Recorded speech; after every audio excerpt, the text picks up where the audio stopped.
Well, we don't have confirmation of that yet. You know, it was an initiative of France and Qatar together trying to address a problem that both sides have. More medical aid needed for Gaza civilians, any or some medical aid needed for the hostages Hamas is holding, the Israeli hostages it's been holding for 104 days now. And this was a good solution, something for each of them.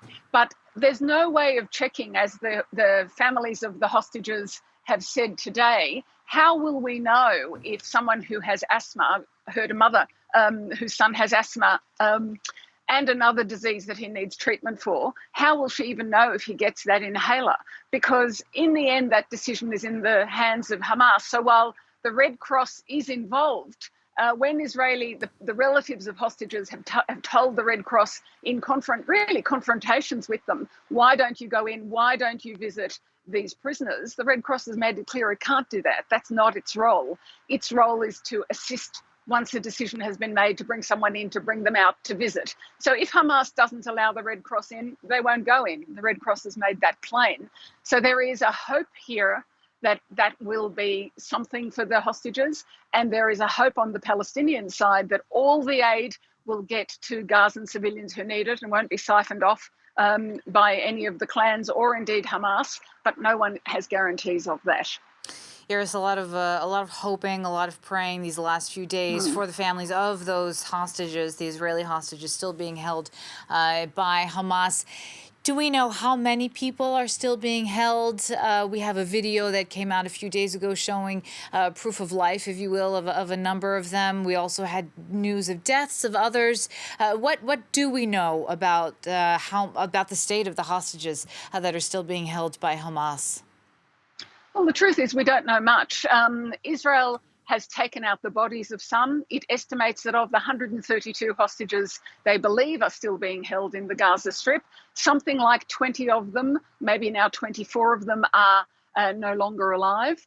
And all of that is so painful for their families. You know, there was a proof of life video released a couple of days ago, but only one of the people in that video, it appears, is still alive. It was a man and a woman and two men who had been taken hostage on October the 7th.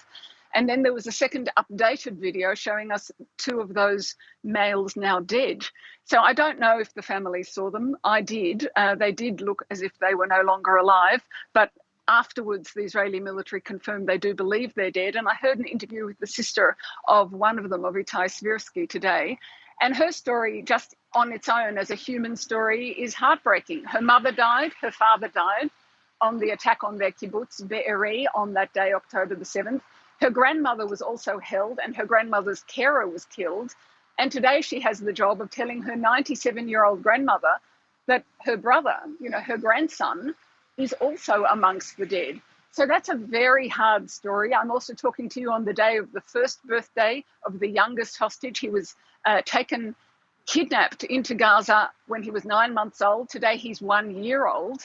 And quite apart from the horror of how you would celebrate a birthday in that circumstance, under the ground somewhere, it's also known from the release of previous hostages, doctors in Israeli hospitals have said that they were drugged, either benzodiazepines or even ketamine, given to these children to keep them quiet.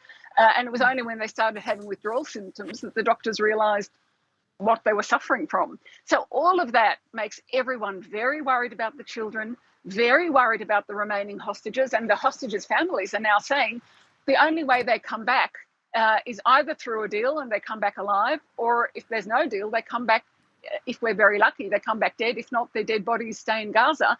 And there's real pressure on the government to change its policy and do something different to ensure the remaining hostages can return alive.